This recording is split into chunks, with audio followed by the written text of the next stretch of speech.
देवा अग्रे तदब्रुवन् यस्वैवं ब्राह्मणो विद्यात् तस्य देवा असन्वसे ह्रीष्टते लक्ष्मीश्च पत्न्यौ अहोरात्रे पार्श्वे नक्षत्राणि रूपम् अश्विनौ व्याप्तम् गीतं मनिषाणा अमुं मनिषाणा सर्वं मनिषाणा तत्संख्यो रावृणीमहे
డాలస్ హనుమాన్ టెంపుల్లో ప్రస్తుతం మనం ఉన్నాం. అయితే స్వామీజీ లోక కళ్యాణార్థం మీరు ఎన్నో ఏళ్ల నుంచి ప్రజలకి ఏదో రకంగా సందేశం ఇస్తూ ప్రపంచ శాంతి కోసం కానీ అల్లకల్లోలమైన పరిస్థితుల్లో కూడా మీరు అందరికి ఒక మంచి మనశ్శాంతి క్రియేట్ అయ్యేటట్టు మీరు చెప్తూ ఉండేవారు. అయితే ఇప్పుడున్న పరిస్థితుల్లో మీ ప్రపంచ శాంతి కొంత అలజడిగా ఉంది అని తెలుస్తుంది. దీంట్లో మీ ఇన్పుట్ చెప్పండి. ప్రపంచం అలజడి అనేది ఈ భూమి పుట్టినప్పటి నుంచే వచ్చింది. ఇదేదో కొత్తగా వచ్చింది అనుకోవద్దండి. కాకపోతే తొందరగా చంపుకునేటువంటి ఆయుధాలు ఎక్కువ వచ్చాయి అంతే. పూర్వం కొంచెం లేటుగా చంపుకునేవి. ఇప్పుడు ఒకటి ఉండింది పూర్వం, బ్రహ్మాస్త్రం అని చెప్పేసి ఒకటి. అది 1000 రేట్లు అణుబాంబులాగా. 1000 రేట్లు చేరితే 1000 అణుబాంబులు చేరితే ఒక రేటు. ఆ విధంగా బ్రహ్మాస్త్రం ఒక్కటే ఉండింది అప్పుడు. దానికి అందరూ భయపడేవారు. అది కొద్ది మందికి మాత్రమే తెలుసు అది ప్రయోగం చేసేది, మిగతా వాళ్ళకి తెలియదు. ఒక్క పర్యం చేసామంటే అంతే. అది ఇంకా మనుషులు కాదు, భూమి కూడా తినేస్తూ ఉండేది.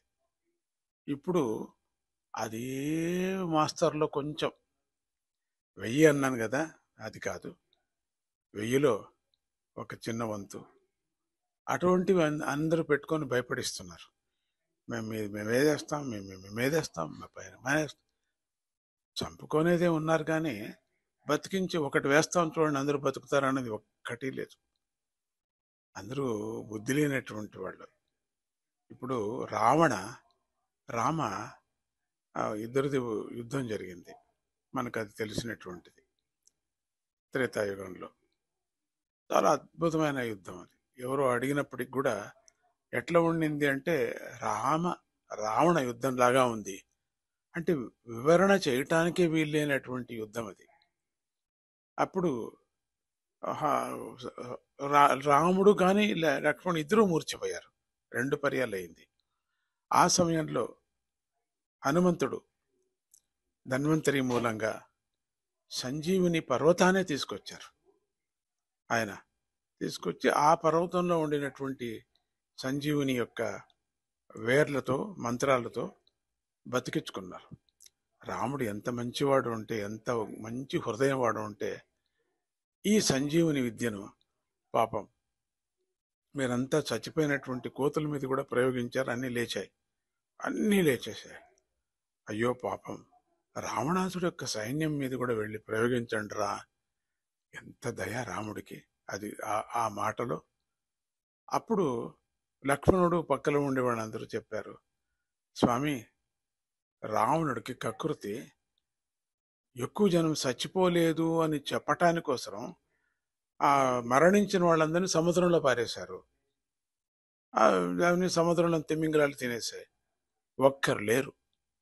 అందుకని ఎప్పుడు చెప్పుకుంటూ ఉంటాడు రావణుడు, చూసారా ఎంతమంది కపి సైన్యం చచ్చింది, మా సైన్యం చూడండి ఒక్కరు సావలేదు అనేవాడు. ఎంచినా కూడా ఎవరు లేరు అక్కడ. ఉండింటే వాళ్ళు కూడా బతికేవాళ్ళు కదా.